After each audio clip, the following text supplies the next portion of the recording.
It is one of only a few issues which affect the entire player base, from the hardcore 5-a-week Mythic Raider to the guildless casual and everyone in between, the PvPer and the PvEer alike. I'm talking about content drought, of course. In both Mists of Pandaria and Warlords of Draenor we suffered from this problem, and in both cases it resulted in a sharp decline of the player base. Legion has undoubtedly been a much more praiseworthy expansion than Warlords of Draenor, and I argue that it was superior to Mists of Pandaria as well. Yet unfortunately, we may be heading towards a similar experience of drought once again. We suffered through 14 months of Siege of Orgrimmar and Hellfire Citadel. Yeah, you heard me right, 14 months each. It sounds crazy when you think about just how long we endured those two raids, and even crazier when you realise that Blizzard made that same mistake twice in a row. It would seem that maybe times do change, but mistakes, they stay the same. In both cases the content drought was obviously a detriment to the game, and it caused many to quit, myself included. And it wasn't just that the raids were weak, and they both were in my opinion, but that the surrounding content was also far from enough to keep both raiders and non-raiders appeased. I can't even remember what was going on outside of Siege of Orgrimmar at the time, and don't get me started talking about Tanaan Jungle, I don't want to go back to hospital. Coming at the end of an expansion makes this content drought even worse, as those raiders who might normally have been interested in farming the raid content to get ready for the next tier, have no desire to do so because they know that the next expansion, which is what's coming up, will just replace their tier gear with leveling gear, which is superior. And that really takes the reason away from doing any kind of farming for most people. I have this concern that Legion, an expansion which in the eyes of many, including myself, has marked the beginning of a renaissance for WoW, may end on a sour note if we see yet another content drought. Antorus has been out for a few weeks now, and already the mythic race is over. Not only that, but prominent figures in the WoW community have described the normal and heroic forms of the raid as relatively easy compared to the previous raids in the expansion. That's fine, don't get me wrong, as difficulty and a good experience are never necessarily exclusive of one another.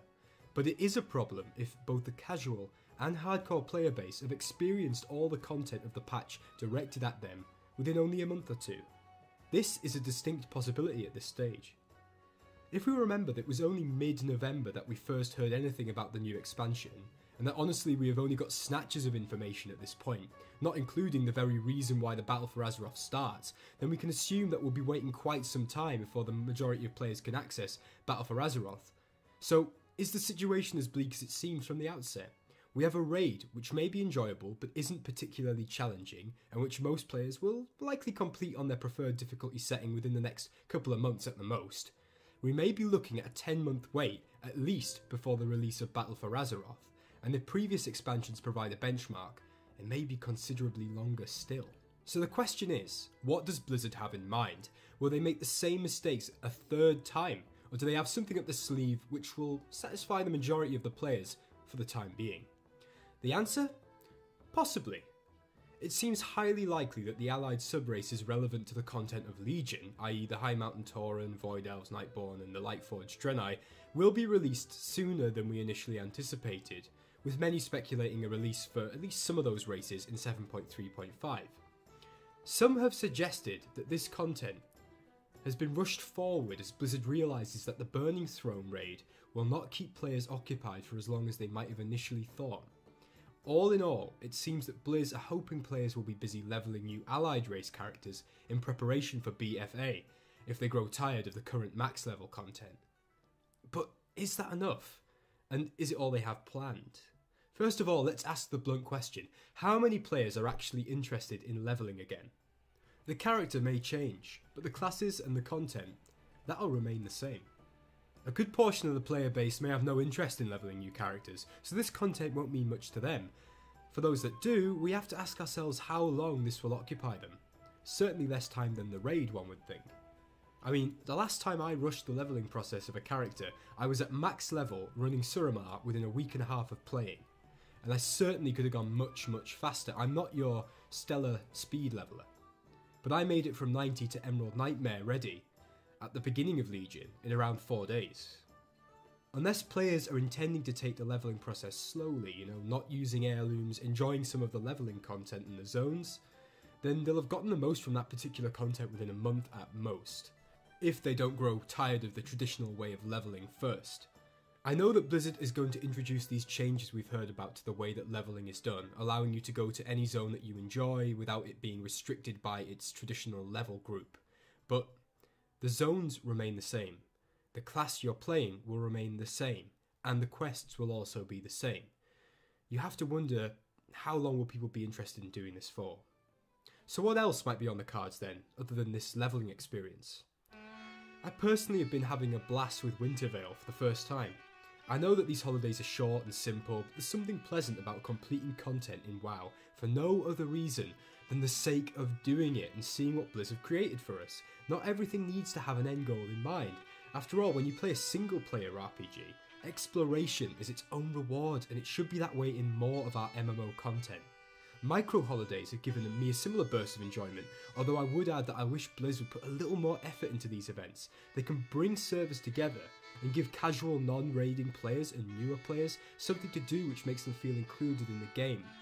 I'm going off on a bit of a tangent here, but do you ever remember what it was like back before you had cross-server mechanics? And you would be going around in the world and you would see someone at max level run past you. I remember those experiences. They're some of my fondest from my initial memories in the game. And these micro events and holidays, they allow players to do that. I got to go to Ironforge for a reason for the first time on my Alliance character in years, and it was so much fun.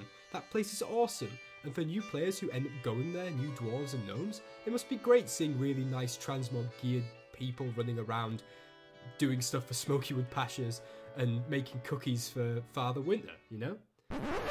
This kind of content is, I feel, the answer to the possibility of a content drought. I can only speak for myself, of course, but I'm pretty sure that most players aren't interested in seeing another raid in Legion now. Blizzard have already done a really good job of providing sufficient raiding content this expansion.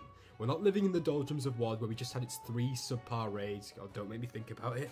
We've had 5 in Legion, and whilst not all have been that riveting, that number has meant that there's been variety, and we've not been stuck too long in one piece of controversial content. There's no need for another raid. But what has been hinted at is the possibility of story-based content leading up to the new expansion and explaining why the Alliance and Horde will end up engaged in the most bitter of conflicts. I think that if Blizzard does this, releasing small episodic pieces of content, including the allied races and their origin quests, we could have our answer to the problem of content drought now and in future expansions. Furthermore, what better way can one think of to hype up an expansion and get players engaged, get them returning and get them to stick around, most importantly of all, than allowing them to explore the build-up to the new expansion? They did this a little bit right before the start of Legion, with the whole Broken Shore campaign and the deaths of Varian and Vol'jin, but it was right before the launch of the expansion, and so it's not the same as what we're looking forward to now. If they'd done stuff like that a little bit more in advance, I think they could have even further built up the hype for what was a really good launch to an expansion, really. Time will tell whether or not Blizzard thinks this is a worthy use of its resources, but I'm sure most players would enjoy having something to do, rather than being stuck with nothing but Antorus for many months to come.